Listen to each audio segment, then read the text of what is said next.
Hi, very warm welcome to each and every one of you. I trust you all very well, and I trust you've been working hard on the coaching around Module 1 and certainly also around the coaching on Module 3 so far. Now, obviously, as you would know by now, the devaluation of buying capacity or the increase in the cost of living is, of course, a massive issue for each and every one of us. That being said, uh, we need ways and means to overcome that. And that's what we're going to start unpacking slowly but surely now in the next few modules. Before we really start addressing the issue around devaluation of buying capacity or increase in cost of living, it's also very important that we start working towards a financial budget. Now, many of you, as you're listening right now, as I say the words a financial budget, you might say to yourselves, you know what, um, you do have a budget. And in my last 20 years of experience with people all around the world, what they're referring to when they say they do have a budget that they're working according to, what that simply means is that there's X amount of money coming in, and then all the expenses get paid, all the bills get paid, and whatever is left is left. That is the concept, if you will, of a budget. Now, that budget will keep on producing more of the same outcome that you've been having so far. So, if you really fundamentally want to change your finances, it is important to start moving towards a budget that is specifically designed and specifically created for the purpose of creating wealth and creating the freedom that you want. There's no doubt in my mind that the budget is tough. There's no question in my mind that it's going to take a lot of effort, a little bit of sacrifice, and so on. But yes, it's going to require some change. But of course, the reality is if you want to change your finances, guess what? Something has to change. Guess what that something is? The way you and I do things. So if you want to really seriously change your financial outcome, if you want to really seriously change your finances, it is absolutely essential that we start doing so with a specific financial plan. Now, before I get into the financial budget or the financial plan or the roadmap per se, I first also want to say, you know what? I realize on the outset, most students right now probably cannot implement this budget. However, in the latter parts of the modules, you're going to discover how each and every one of you can work towards implementing this budget at large in a very short span of time. And you're going to be discovering what it is that you can do in order for you to still apply the budget and still maintain some of the other decent form of lifestyle, still maintain to carry all the expenses that needs to be carried and so on, so that you can actually still do whatever needs to be done. You can still pay your children's school fees, you can still pay the bills, you can still pay the rent and so on. But also make no mistake, there is going to be some of the other component of having to sacrifice a little bit on this and sacrifice a little bit on that. So let's get going, shall we? Let's have a look and see what the ideal budget would be, assuming we're looking for financial freedom. So let me just get my slides going here. Yeah, you'll see I'm talking about the absolute importance of a budget and a personal budget that you apply month in and month out. On the outset, let me also say the obvious. You and I both will understand that we cannot spend more than 100% of what we earn. If we earn 10 grand a month, of course, we can only spend 10 grand a month. And as you're listening to me saying that, you must be saying, but why would you say the obvious? Of course, you can't spend more than 10 grand a month if we only earn 10 grand. The sad reality is the overwhelming population all around the world is exactly doing the opposite, despite the fact that that is against the obvious. There's no ways that a financial plan can work if you spend more than what you're producing. It is really very simple and very elementary. So if for some reason right now, on the outset, you find yourself in a little bit of a tight spot where the expenses is way more than what you're producing, one will have to also understand we cannot afford to play that game of living on debt to sustain lifestyle while the income is short or little or too little and keep on taking out debt. In other words, buy groceries on a credit card. In other words, buying goods and services, whatever you might need, buying it on a credit card because you don't have a cash right now is barely a solution. The idea would rather be to proactively address and simply create more income, of course. But let's start off with living expenses, and you can just for now make some notes. Needless to say, when you do your coaching session with a coach, of course, you guys are going to dive some and drill much deeper. But let's start off with living expenses. Firstly, your accommodation. Whether you're renting the property where you stay, and whatever your rental amount, that would be the amount you would use. And if you're paying off a mortgage loan or a bond or a home loan, then put the amount of your home loan.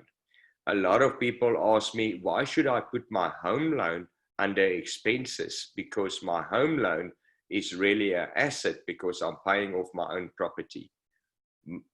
I suppose you can argue that, but my viewpoint is that for as long as you occupy that property, for as long as you're living in that property, it's not a working asset and it's essentially just an expense. In my view, if you were to take that money, paying off the bond, and you were to rather utilize that money in a different way, I'll talk in much more detail about that particular point at a later stage of the series. But for right now, just make a note of how much it costs you per month to stay wherever you're staying, whether it's rent or whether it's paying off a home loan. At the same time, if you so happen to be so lucky to live in a free-owned home, meaning you've inherited it or you paid it off already over the years, fantastic. However, don't make the mistake of not factoring in the cost of living there. The fact that you might not have to pay a bond or a loan doesn't matter. Go and carefully have a look at what your property is worth, and then whatever it's worth, if you were to buy that same property for that amount of money that it's worth, how much would you then have paid off on the bond? And then calculate your living expense against that amount of money. Or alternatively, if you had to rent that same house, or if you were to rent that house out and go and stay somewhere else, how much would you charge for rent for somebody else to stay there? And then calculate your expenses for living wherever you're living based on that rate. Of course, there's a bunch of other property expenses around where we stay, depending on the nature of where you stay. For argument's sake, there could be levies. There could be property insurance. If it's in a complex of sorts, there's typically a body corporate levy. There's typically things like refuse removal, municipal charges of sorts. There's also the insurance on your property. Think about it for a moment. On your property, most people has got two types of insurance. The first type of insurance is what I call the shell insurance. That is where you're insuring the body and the shell of the house. If there's a natural disaster, for argument's sake, or a geyser burst or something like that, or there's a fire, something like that, then you'll be able to claim for any structural damages against the property, against the shell insurance. But then there's another type of insurance around your property, and that's invariably for your household content.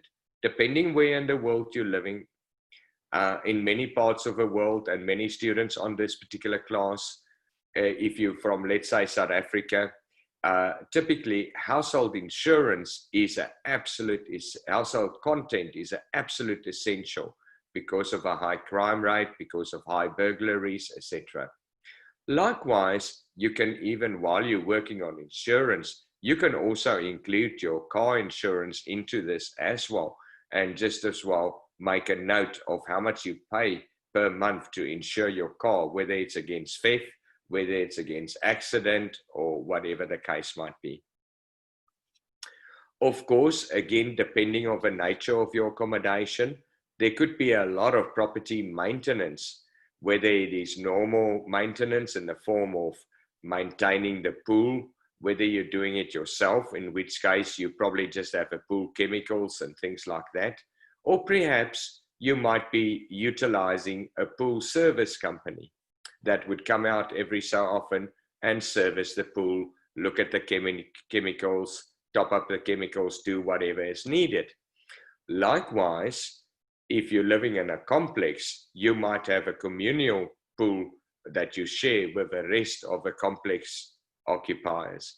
Likewise, your garden. You might have your own private garden. If it's a standalone property, typically you might have a garden of sorts. You might have to maintain it yourself, or you might have some of the other service provider that comes and cleans it up for you every so often. Likewise, some of the other form of cleaning. Typically, some homes by nature would, for argument's sake, have some very high windows that you might not be able to access yourself. And every so often, you might utilize some of the other cleaning service to come and clean it for you. Likewise, depending where you stay, you might live in a part of the world where you got domestic helpers, somebody that cooks, somebody that cleans, somebody that does the ironing, general cleaning up, whatever the case might be. So carefully consider what your expenses are around wherever you're staying, over and above your rent or bond repayment, over and above the direct property expenses, but just for things like maintenance and maintaining it in a good order and making the household physically and practically work and functional. You might have some of the other form of monthly essentials around where you stay, such as security, armed response. Again, depending where in the world you stay, in certain parts of the world, to live without a security firm monitoring your house and having some of the other form of alarm system with a security company is almost unthinkable. And likewise, you might have some of the other form of paid TV. Again, depending where you live, you might have things like Foxtel or whatever form of paid TV, whatever paid TV you might have. In South Africa, they call it Mnet and DSTV and so on. In other parts of the world, it could be Foxtel, it could be Netflix, whatever it is. Think about how much you spend per month for your TV services, any form of essentials such as alarm and those sort of things. Of course, there's the matter of groceries and toiletries and general household items that you replace month in and month out. Do a careful summary of how much you spend per month on groceries, toiletries, cleaning aids, things like that, any form of normal consumable household items. Even things like electricity, even things like gas. If you, for argument's sake, got a gas stove or a gas cooker or a gas heating system or gas, geysers, no problem. Then you work on the price of gas. If you'd use electricity, you work on the price of electricity. Also carefully make a note of yourself and your family. How much do you spend per month on clothing yourself and your family and so on? Of course, educational, normal conventional education in the form of schooling. Typically, if you've got small children or even slightly bigger children that still attend school, how much is those school fees? How much is the student fees for the kids that's at varsity? How much do you spend per month on paying those school fees. But don't just think of a school fees. Also think of an extra piano lesson, the extra karate lesson, the extra math lessons that you have to pay for.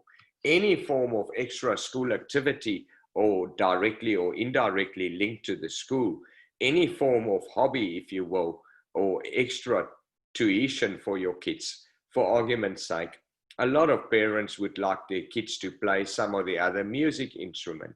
Some parents would like their kids to do some or the other extra form of sport over and above what happens at school. There's a bunch of additional cost over and above just the educational part in the conventional way that we think about it with school and so on with regards to our children.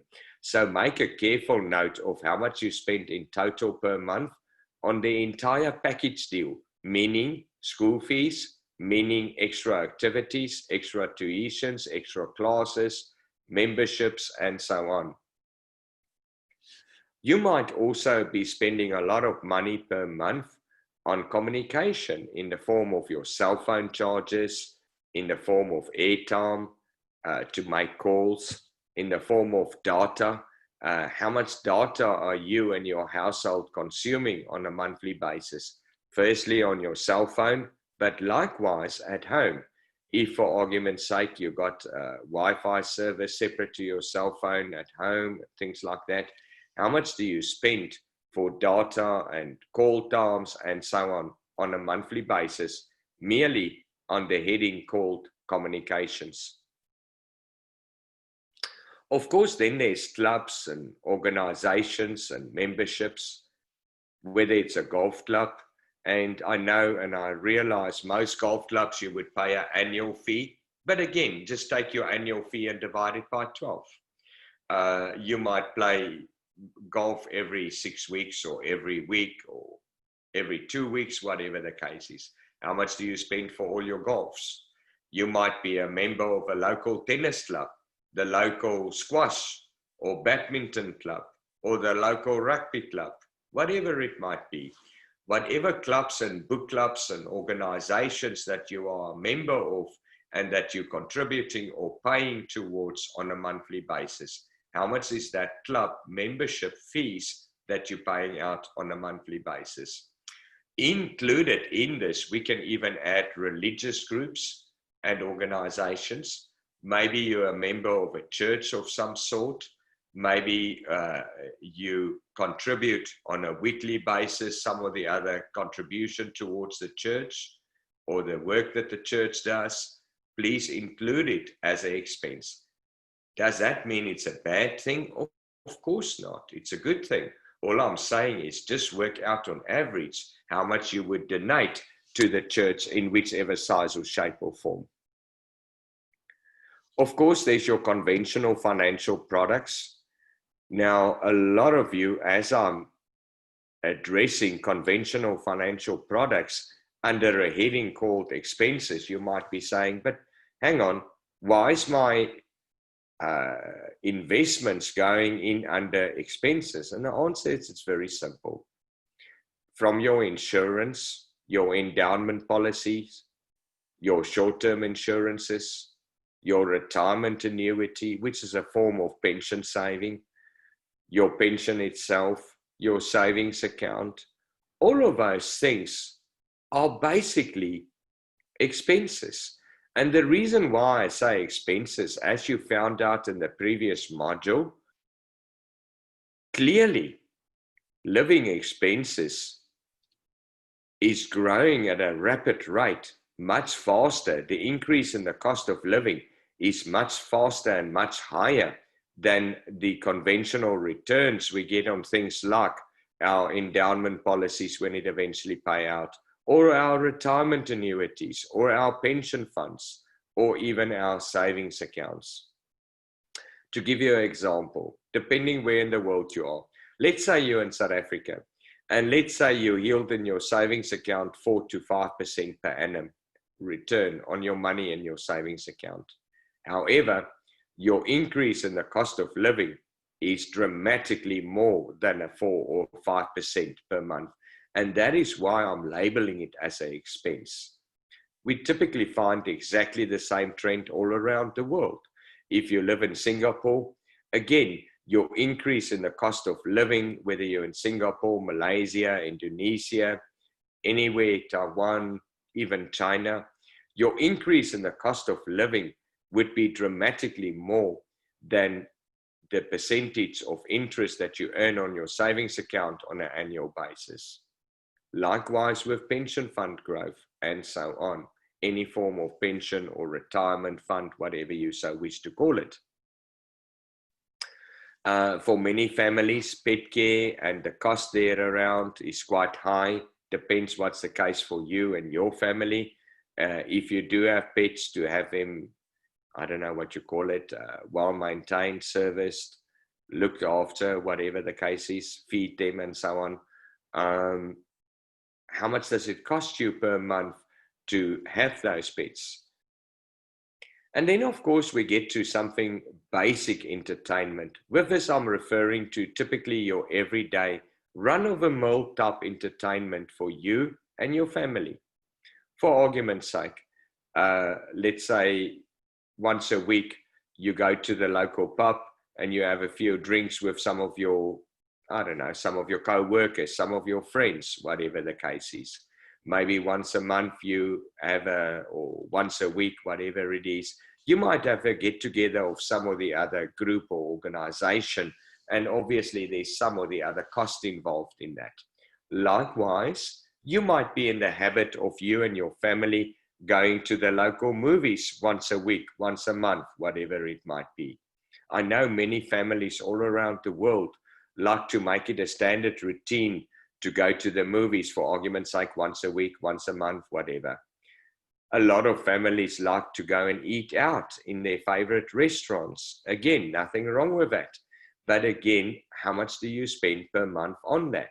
All I'm saying, all of these things are good, no problem, but simply make allowances for these costs. Work out how much you spend per month on the movie tickets.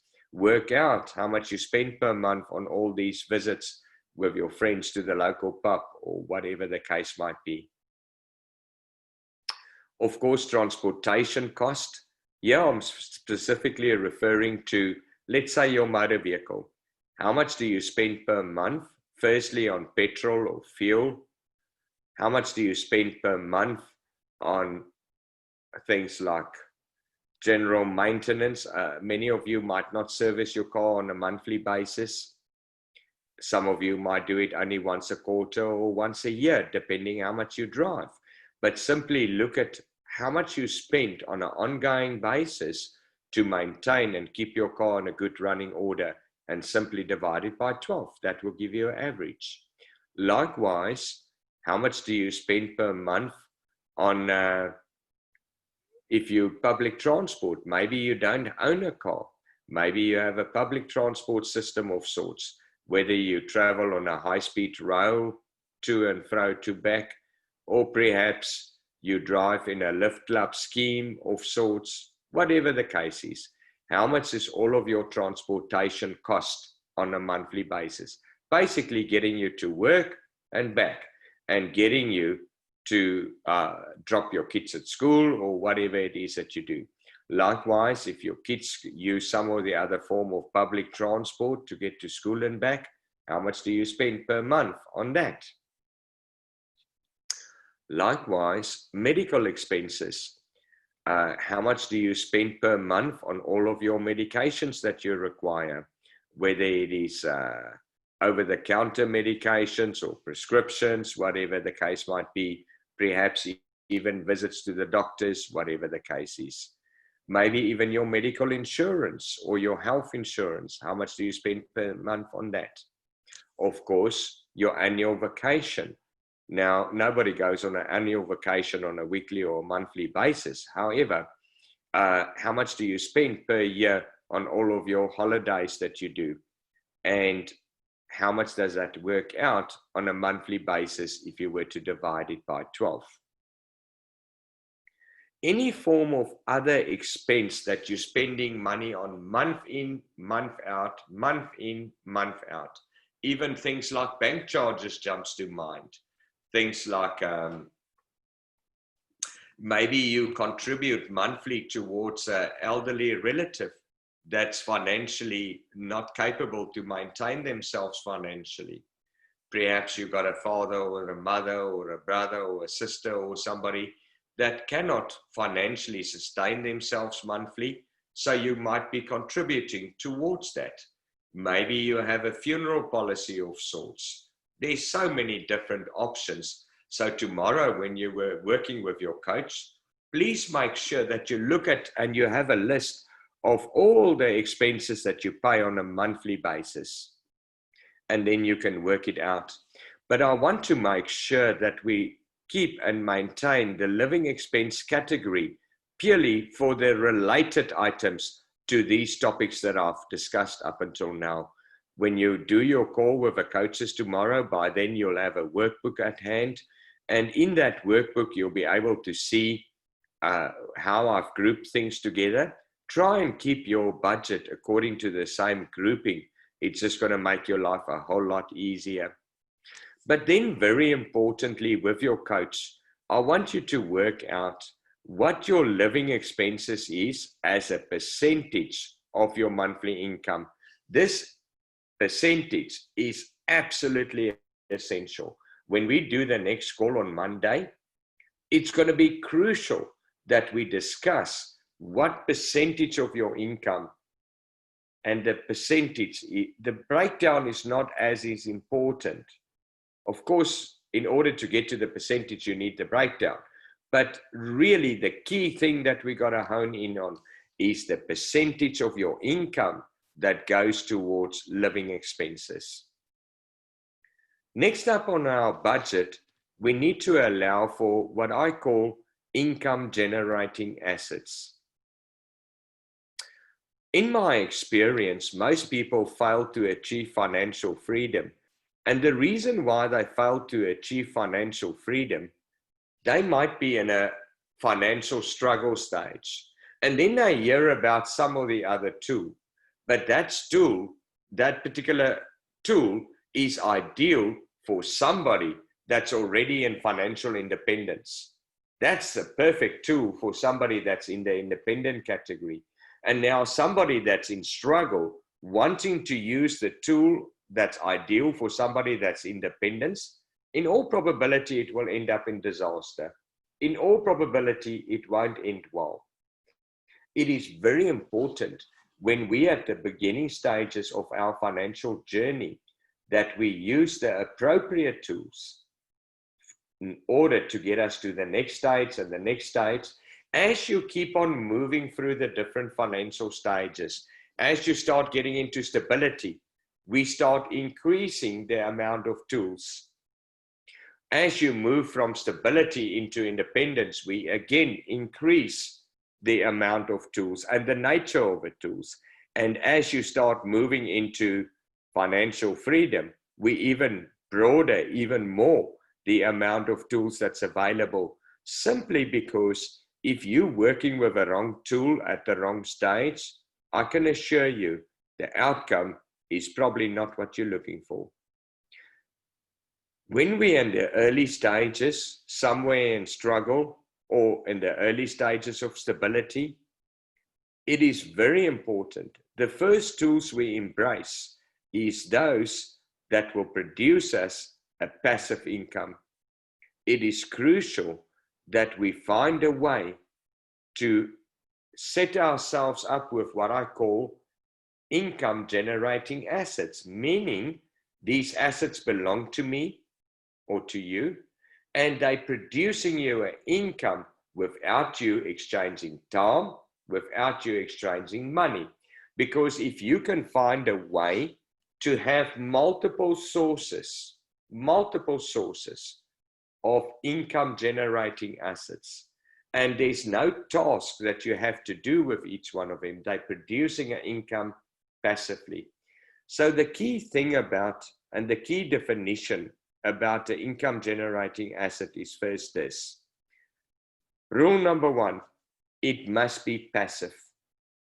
Rule number two, it must produce an income. And rule number three, it must appreciate in value over time. So now let's think about it carefully. Let's think of your pension fund. Is your pension fund contribution right now giving you a monthly income? Meaning you're still working, in other words, you're not on pension yet. For those that's not on pension yet, when you every month in and month out, contribute to the pension fund, you're putting money in every month.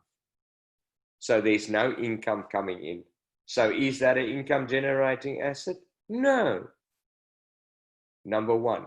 Number two, you every month putting income in, is it producing you a monthly passive income? And the answer is, of course, no. Number three, is it truly an asset where the value that will pay out at a future date and time when you do go on pension, will that payout value exceed the increase in the cost of living or the devaluation of buying capacity? So if you got a pension fund or a savings account, even a savings account, when you every month put money into a savings account, is that an income generating asset? No. Why is it not an income generating asset? Well, it's a recipe to lose money. There's no nice way of putting it. The more money you put into a savings account, the more you lose. It is that simple. So a savings account is also not producing an income. You might say it does. On an annualized basis, you're earning interest. Yes, it's partially true, but it's not quite true. It's really still a shortfall.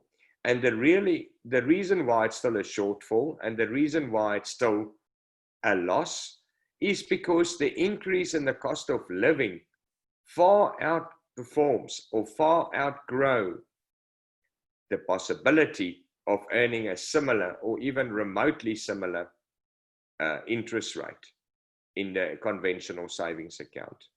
So what I mean with income generating assets, just as an explanation, it would be a tool. It's a tool that we all can relate and understand. Like, let's say, property that you buy, but instead of you living in the property, you're renting it out. And that rental every month becomes a passive income. Plus, it will appreciate in value over time and create you profits, providing, of course, you buy and bought correctly. Of course, we all know and understand that in property game, you make the money when you buy, not when you sell. Because if you buy right, for sure, you'll sell right. But if you don't buy right, you might not sell right. Let that be as it may. I'm not going to talk too much about property now. I just wanted to use property as an example. There could be many forms of income generating assets. For argument's sake, you might even own a hot dog stand, providing that you're the owner, but not the worker, meaning you own the vehicle or the cart or the stand, and you have somebody that every month, every day, every week, go and make the hot dogs. And you got somebody that would go and buy the hot dogs or the rolls or the sausages or whatever. And you got somebody that's making it. So in other words, if you got no task in it, so it's still happening passively for you.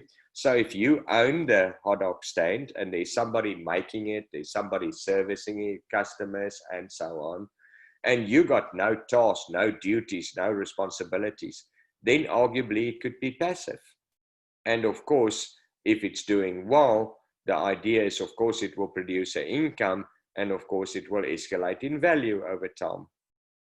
Another example of income generating assets would be, like in my case, I own a lot of websites. None of these websites is things that I know how to do. I'm not very into computer stuff or the internet or computer programming or website programming or anything like that. However, there's a bunch of professionals that does it, and they would charge you a certain fee, and you would be able to they will do all the work, providing you just live off of profits and you don't have any active task. Then that could even be a form of an income generating asset. The whole idea is it's an asset that produces an ongoing income without any active activity that will continue to grow in value, such as property, like I said, in certain particular ways, maybe gold. In most cases, gold won't work, but there is a particular way, which you'll learn later on, where gold could be an income generating asset. Cryptocurrencies, for most people lose money on cryptocurrencies. But if you know how to do it and do it correctly, there's a way to make a lot of money out of it in a very passive way. There could be the potential in some cases, not often, but in some cases, assuming you're working with the right tools and instruments, that you could be trading and creating an active income without an active role in the trading. There could be some other forms of income generating assets that I might have omitted at this moment in time. But again, it is very important when you're working with your coach tomorrow, you make me a list of each and every one of your income generating assets that is, like I said, producing an income passively and will increase in value over time. So work out for me, firstly, the list. Secondly, how much are you putting into each one on a monthly basis? And in the third place, very important, work out for me as a percentage how much of your income is going towards investing in income generating assets. That percentage, like I said, in living expenses as well, that percentage is absolutely crucial for me and for you. You'll see later on why. The next thing, of course, that I want to discuss is education. Each and every student that I work with, I encourage them to develop an educational plan for the next 4 to 5 years. There's many areas of our lives that we might need education on. But certainly we're in the context here of financial education and wealth creation. On that basis, whatever it is that you're interested in, I cannot encourage you enough to get yourself some or the other well thought out, structured educational plan that's going to help you acquire the skills that you do not right now have. The reason why I say this, whether you and I like to know it or not, in a certain manner of speaking, it's true to say your current bank balance equals your educational skill. In a way of saying and in a way of speaking and expression, your bank balance is a mirror image of your skill set. If you're not happy with your bank balance, you might also want to have a look at your skill set. If you're not happy with your bank balance, understand at least 50% is built or attributed to your skill set. So therefore, it's very important to have some of the other educational plan. That being said, I'm also encouraging you to do seminars, webinars, training, and so on. But again, I'm going back to my first point. Do it in a structured and an organized, planned way. Because I see all around the world for the last 20 years what happens with students. Today they jump into this class, tomorrow into that class, next week into that class, and next week into that class. And in the end, they don't finish any of them properly and correctly. The key to the success that you're looking for is having an educational plan that is well thought out, that's structured, strategic, in line with where you want to go, and most importantly, that you do not fall in the trap of jumping from one seminar to the next, that you rather first do the one properly Get that one developed and implemented as best as you possibly can. Make a huge success of that one before you move on to the next and the next. I see it all the time. Students are so desperate and students are so eager to get to where they want to go financially that they sometimes take up way too much in relation to what they can actually digest at one given point in time. Nowadays, with the COVID-19, online classes has become very popular. Reading is incredibly important and valuable. It will dramatically help you. Things like podcast and so on. So tomorrow when you're working with your coach, please sit down with them and work out what are you currently investing in your own skill sets. Bearing in mind, you and I can say whatever we like. Bottom line, you and your skills are your single biggest asset. There's no ways of getting around it. Your skills equals your financial outcome. So education with a different form of education is crucial. Am I saying all your schooling education was useless? No. I'm sure it was very valuable, but it's certainly not necessarily the right education that's going to create the financial outcome you're looking for. Ask yourself very carefully, the things you've learned at school, the things at university, are those things making a fundamental difference in your life financially right now? And if it was, then why on earth are you not where you want to be financially?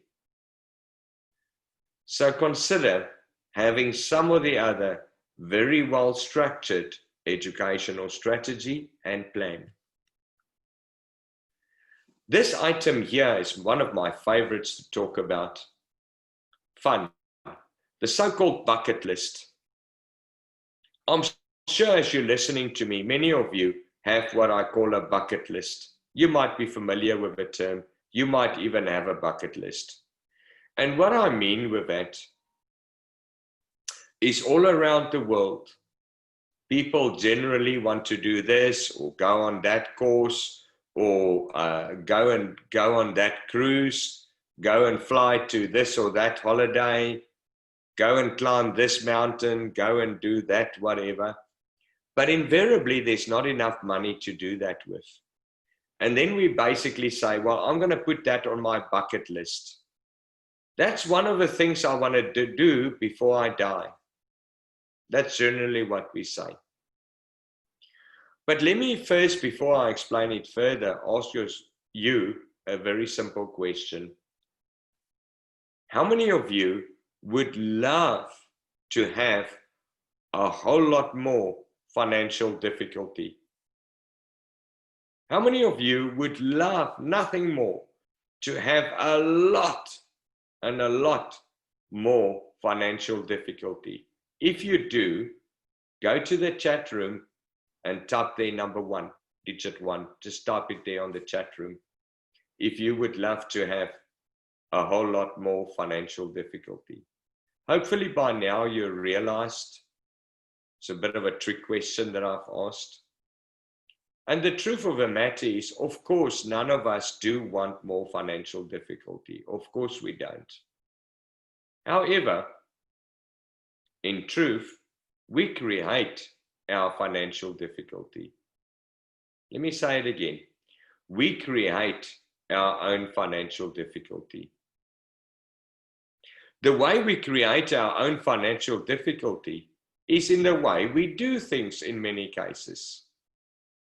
Bucket list is a classic example. Let me ask you this. How many of you have ever heard at some point about the law of attraction? How many of you ever heard about the idea of a law of attraction? There's many universal laws like gravity. If I pick up my glasses like this, and I put my glasses in my hand, and I open my fingers, whether I live in Australia or not, doesn't matter. If I open my fingers, it will fall down. That's called the law of gravity. In a very similar way, there's another law that exists. Whether you and I are familiar with it or not, doesn't matter. The point is the law is still there. Whether you and I like the law of gravity, doesn't matter. The law of gravity applies. Whether you or I know even that it applies, doesn't matter. It still applies. In fact, whether we like it or not, doesn't matter. It still applies. Now, in a very similar way, the law of attraction exists. Whether you and I know that it exists, doesn't matter. Fact is, it exists. Number two, the law of attraction, whether you and I understand it or not, governs our lives. The law of attraction governs our lives. How does it do that? The problem with something like gravity, you can't see it, you can't feel it. It's there. We all know gravity is there, but you can't physically go and touch it. You can't physically go and put it in a box, if you will. Likewise, the law of attraction. But in a way, you and I can see it. All you have to think about is right now, wherever you are financially in your life right now, if you are over the moon happy with your financial results, and you are extremely happy, extremely excited, very grateful, everything else with your finances, then you've applied the law of attraction, even if you didn't know that you were applying it. Likewise, if you right now look at your finances and there's something that's not quite working out, if you look at your finances and there's a bit of a shortfall, or you look at your finances and there's never enough for things like your bucket list, you probably have also incorrectly applied the law of attraction. Because here's the funny thing about the law of attraction. In most instances, whether we know about it or not, doesn't matter. It's there. But not only is it there, we actually use it every day. We often use it without realizing. And I think that's a massive problem. The law of attraction is not something that lies there one side and you go and fetch it when you feel like it. The law of attraction is always working. It's whether or not you and I are making it work for us or against us. Either way, the law of attraction is always doing its job. The law of attraction is working 24/7. It's not on vacation. It's not on off hours or something like that. It's always there. The law of attraction always works. The law of attraction does not get tired. It's like gravity. Gravity doesn't get tired. It doesn't go to rest. It doesn't go on a lunch break or a tea break. It doesn't go home in the afternoon. Law of gravity is always present and it always governs the universe relevant to gravity. Likewise, the law of attraction never, ever miss a shift. It is on a shift 24/7. The law of attraction is always working 24/7. Now, what does that mean? Well, the law of attraction says what you focus on will expand. Let me say it one more time. Whatever you focus on will expand.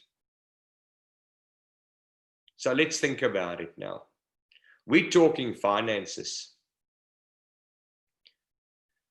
So if you month in and month out pay all your bills, and once you finish paying all your bills, you buy all the groceries and petrol and this and that and the next thing. And by the time that's all done, you have very little, if any, money left.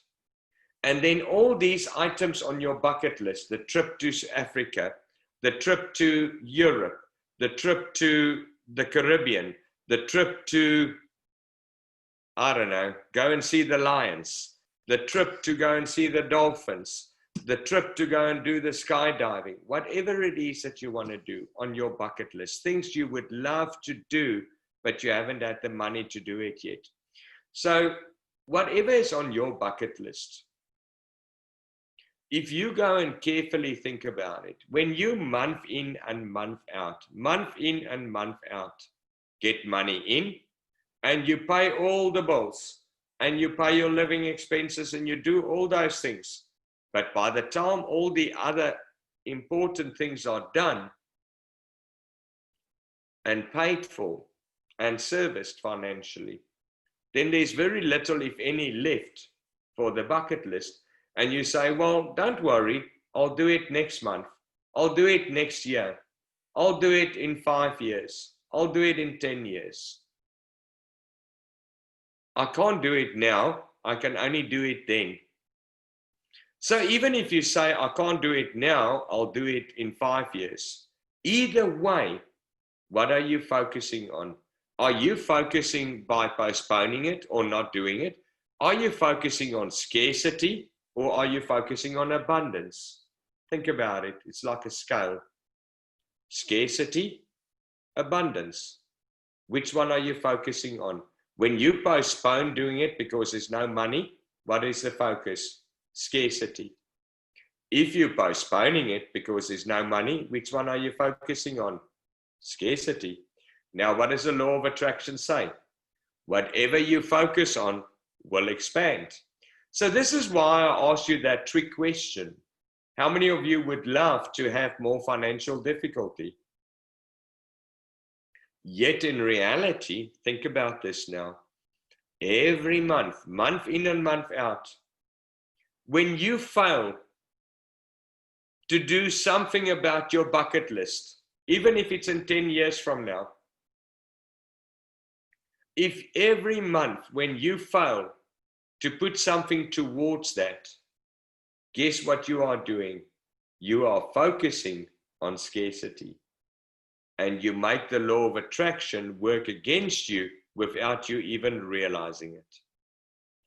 None of you, I'm sure, none, or I hope, but I'm sure also, none of you would intentionally and willfully make your lives worse financially. I can't believe that for a moment. I can only believe that you would do anything in your power to make progress financially. However, sometimes inadvertently, sometimes not realizing, sometimes lack of understanding, whatever it is, people apply the law of attraction against themselves without them sometimes even realizing. So if I owe you any advice whatsoever, think of at least 5 items that's on your so-called bucket list and go and write them down. Go and do a calculation or a research if you have to. See how much it's going to cost you to do these 5 things. This one is going to be so much, that one is so much, that one is so much. And do the same thing for each one of the 5. And then you prioritize them and you say, this is year 1, this is year 2, this is year 3, this is year 4, this is year 5. Then what you do is you take those 5 items. Now you got a budget for everyone based on factual research. When you get the very next paycheck, at the end of this month, when the paycheck hits your bank account, the first thing that you do, not the second thing, the first thing that you do, I'll say it one more time, not the second thing, the first thing you do is you take 10% of your income and you put it one side in a separate bank account, even better, towards achieving your financial bucket list item number 1. Let's say item number 1 was a trip to the Caribbean, let's just say. And the first paycheck comes in, Yes, 10% of your income straight into that bucket. Now, the law of attraction says whatever you focus on expands. And this is why I say if you've got a separate bank account, it's even better. There's two reasons why I say this. The first reason, if the money just stays in your normal bank account, guess what will happen? It will just get absorbed in all of your expenses. Normal living expenses will automatically just eat it up, so to speak. It will just consume it. Boom, gone. Like mist before the sun. But there's a second reason. If it's in a separate bank account, firstly, the normal expenses can't just absorb it because it's in a separate bank account, firstly. Secondly, and more importantly, is the second part of that. What you focus on will expand. So now when you put, let's just say your salary is 10,000, and let's just say you want to go on a trip to the Caribbean, and you now take $1,000 and you put it towards the Caribbean. And let's say the trip to the Caribbean is also going to cost you 10,000. So you put $1,000 into that account, separate bank account. When you open it up, it's empty, and you just put the minimum in to open the account, and you put your first installment in. Now there's $1,000. Still very little. You need 10 to go, but you are $1,000 closer. Next month, you put in another $1,000 when the next paycheck comes. Now you got $2,000 in this bank account. Guess what happened? Yes, it's now 2,000. But more importantly, what happened? Think about it. It's doubled. It's doubled. Okay, let's go one step further. The third month comes. You take $1,000, you put it in there. Guess what happened? It's tripled. It's tripled. And the next month, it's quadrupled, and so on it goes. And before you know where you are, you're on the trip. Why? Because what you focus on expands. Whatever you focus on expands. This is the law. Whatever you focus on will expand. So when you every month put money into that account, guess what happens? Your focus is on that account. Next month, when you're putting another amount in there, and let's pretend you do the same, and it doubles, guess what happens with your focus? It's even stronger. Next month, you do it again. It triples if you do the same amount. Guess what happens with your attention and your focus? Triples. And that is how you and I can correctly apply the law of attraction. There's a third reason why you got to do it as a separate bank account. A third reason. The first one, like we said, if you leave the money just in your bank account, it just gets consumed in the mass of volume. And it just gets absorbed in the volume and it's gone. That's the first thing. But the second thing, what you focus on expands. But there's a third component, and that third component is also a universal law that says there's no such thing as a vacuum. Everything is filled up. So there's no empty space. If you touch in the air, there's no empty space in the air.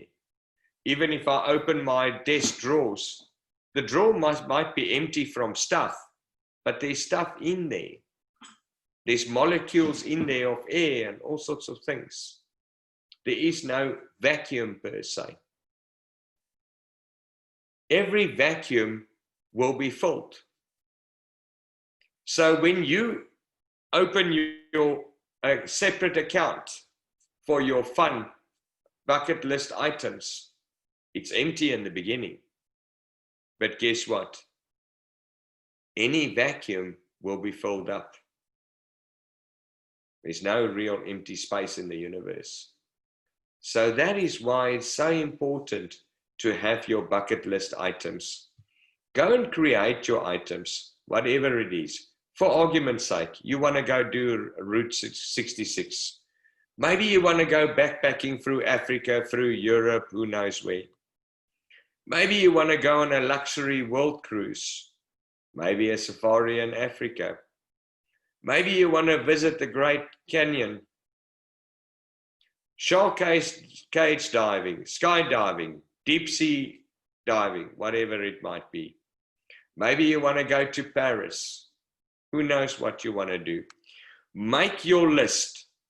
Pick at least 5 items. Prioritize them. Identify how much the price of each one is. And open a separate bank account. And start putting 10% of your income away towards that.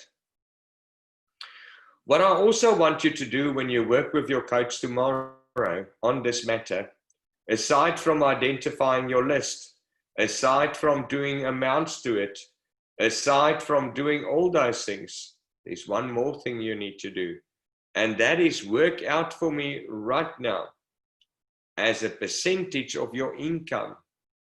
How much have you been historically putting towards your bucket list? And right now, make a commitment moving forward. What is your commitment towards your bucket list? If you want to change your finances, change the way you do money. Everything else will change by itself. The very next item, excuse me, is gratitude.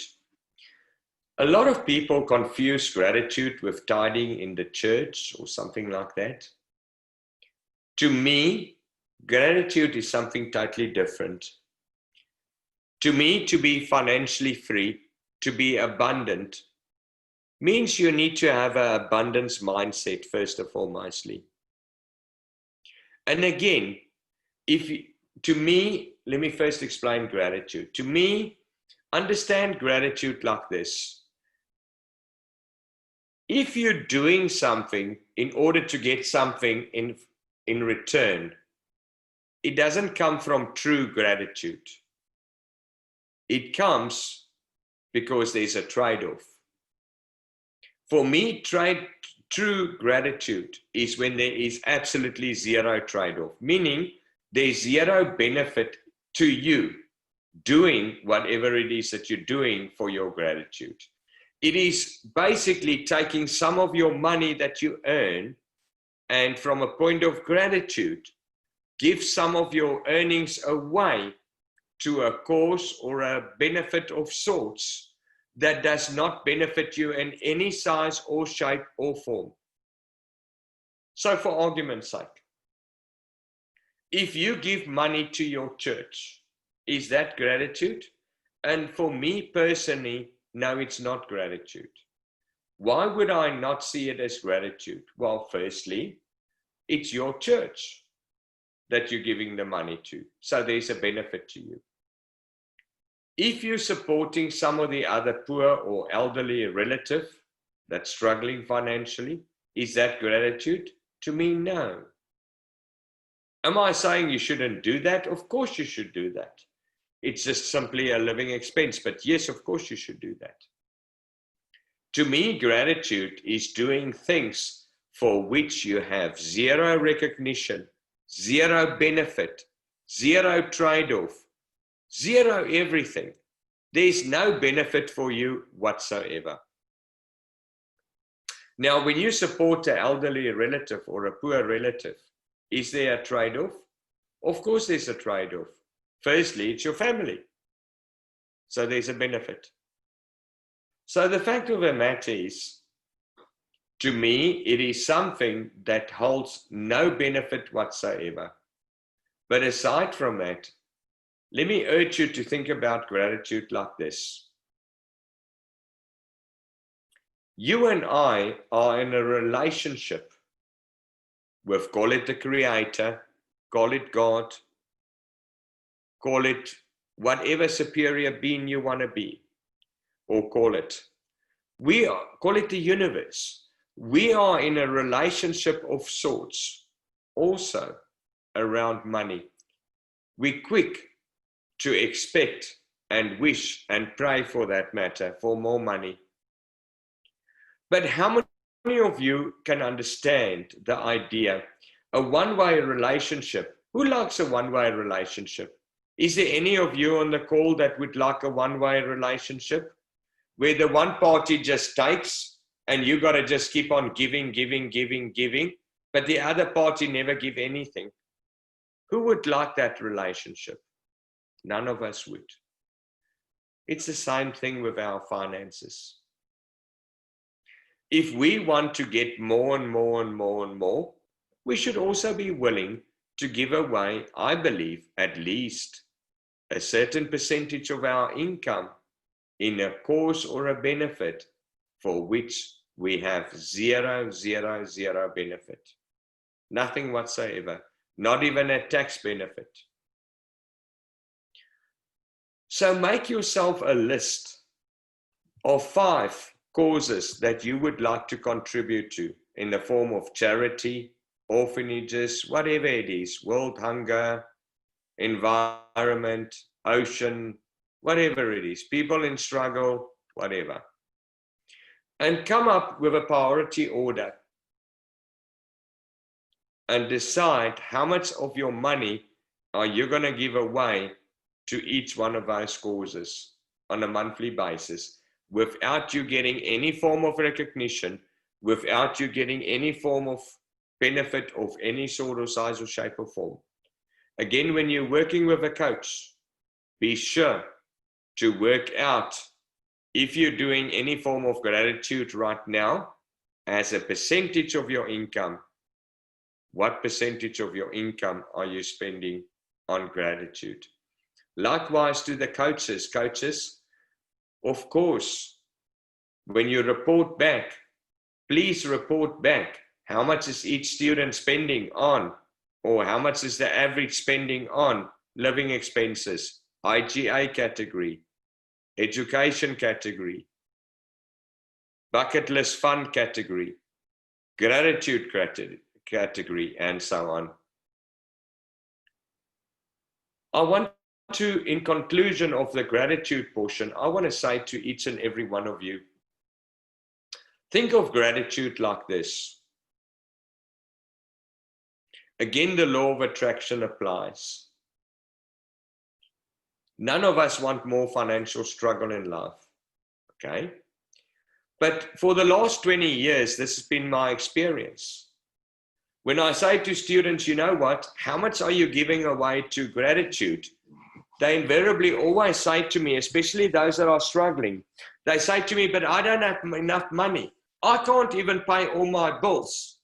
Where must the money come from to do gratitude with? And my answer is always the same. Nothing will change unless you change. So if you can't afford to give away 10% of your income to a particular charity, guess what? You can't afford not to do it. If you can't afford to support some or the other charity of sorts to whatever extent financially, think about this. When you're not giving away to charity in some sort or shape or form, are you creating a two-way relationship with you and your source or your God or superior being or spirit, whatever it is, higher power? Are you making it a one-way relationship, or are you making it a two-way relationship? Firstly. Secondly, when you at the end of a month get your paycheck and you look at the size of your paycheck and you say, well, I don't have money for gratitude. Oops, gratitude, go and wait for next month. Next month, oh, no, not enough money for gratitude. Wait for next month, and so on. What are you focusing on? Scarcity or abundance? Scarcity or abundance? Which one is your focus? What does the law of attraction say? Whatever you focus on will expand. So when you month in and month out, focus on, sorry, not enough money, I'll do gratitude next month. Sorry, not enough money, I'll do gratitude next month. Sorry, not enough money, I'll do gratitude next month. Guess what you're focusing on? Scarcity. Which one is going to expand? Scarcity. It's that simple. It's not rocket science. It's that simple. There's another reason why I say this. If you don't do gratitude and you say, you know what, I'm going to start doing gratitude one day once I've got enough money. Guess what you try and do? You try and blackmail. You try and corrupt, if you will. You try and strong arm, if you will, the creator, the source, whatever it is. It's not going to work. It's not going to work. If you want to change your finances, find yourself 5 charities or causes, and every month give away money to those charities and causes without any benefit to you whatsoever. Your life financially will change by itself. And remember, it can't be your church, can't be an elderly relative. I also found a lot of students do another thing with gratitude. What they do is they earn 10 grand. And then what they do when they get their salary, they pay all the bills and they do whatever they have to do. Once they paid everything that needs to be paid, then they do a calculation and they say, well, now I've got $1,000 left. I will spend 10% of $1,000 that I've got left, which is $100, but they earn 10 grand. Believe you me, that's not true gratitude. If you really and truly want to make huge progress, trust me on this. If you earn 10 grand, raise straight from the top. Make it your first priority to give away to other causes that does not benefit you. Make it your mission to give away at least 10% of what you earn. And if you right now, as I'm talking about this, if you know for a fact you can't even afford close to 10%, you can't even afford 1% of your income, or 10% or 5%, whatever it is, to do towards charity, guess what, my friend? You can't afford not to do it.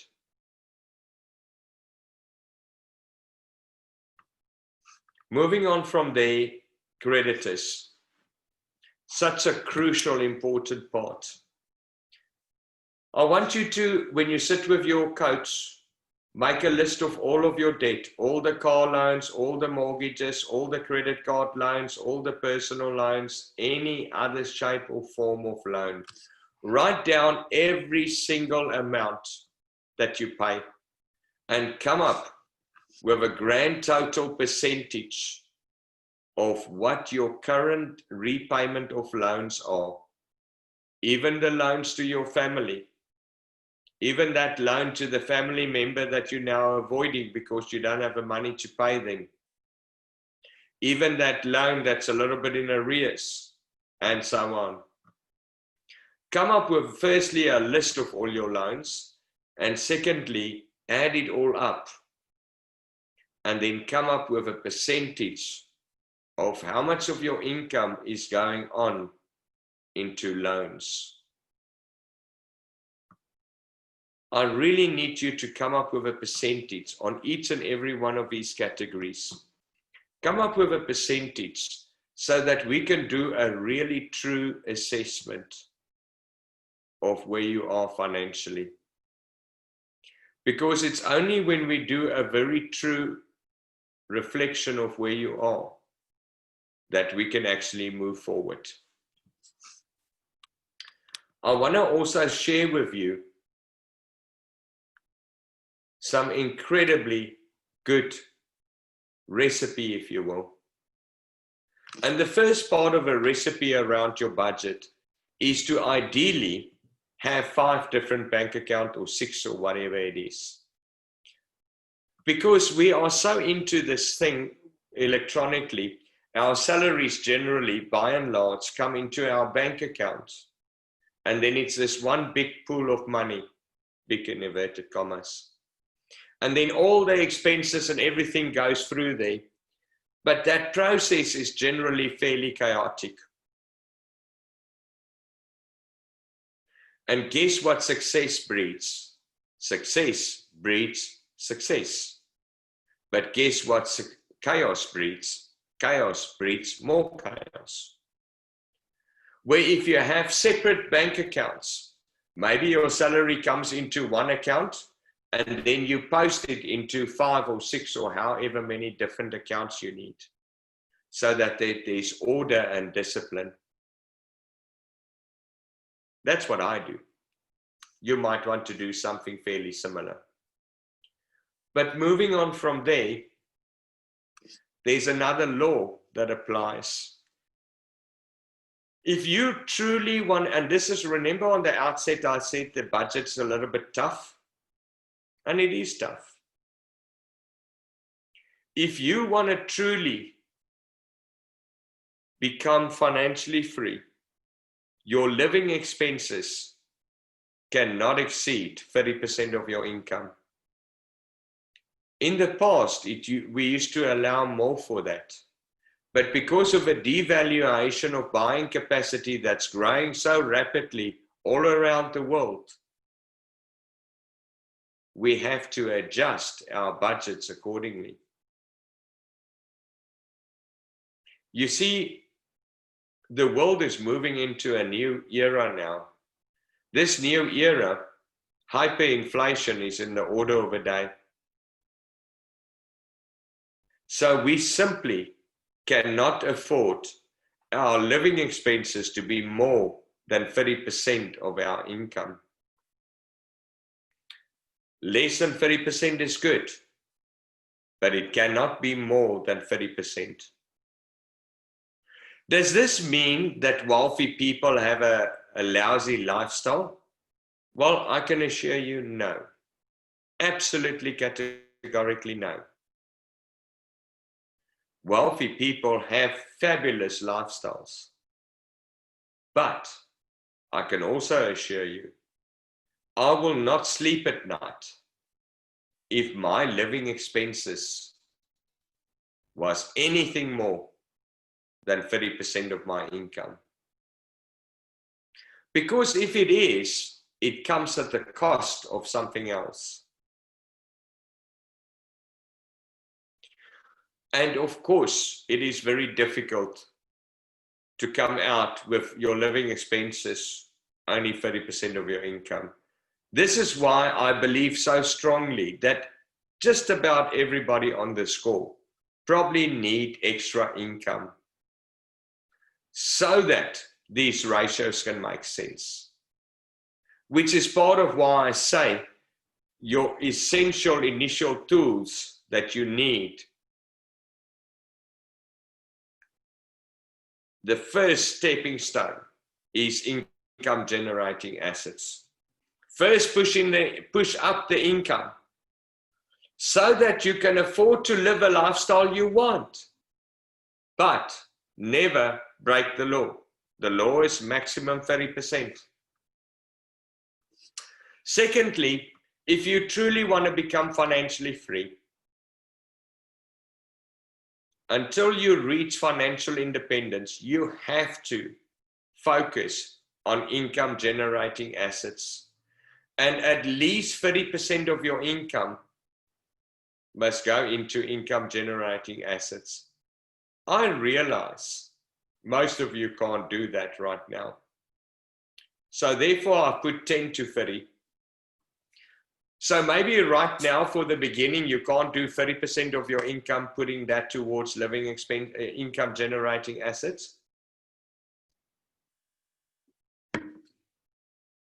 But maybe for a start, you can do 10%.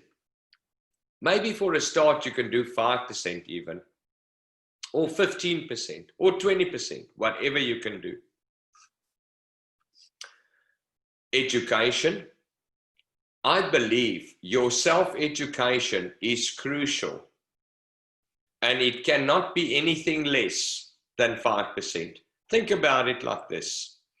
If you are not willing to invest in yourself and your own skills that can improve your outcome, why the hell would anybody else invest in you? Just think about it. If you yourself won't do it, then why on earth would anybody else do it? So you cannot afford to do anything less than 5 to 10% of your income on your own self-education. But with skills that matter, skills in the context of today that will help you improve your financial outcome. I believe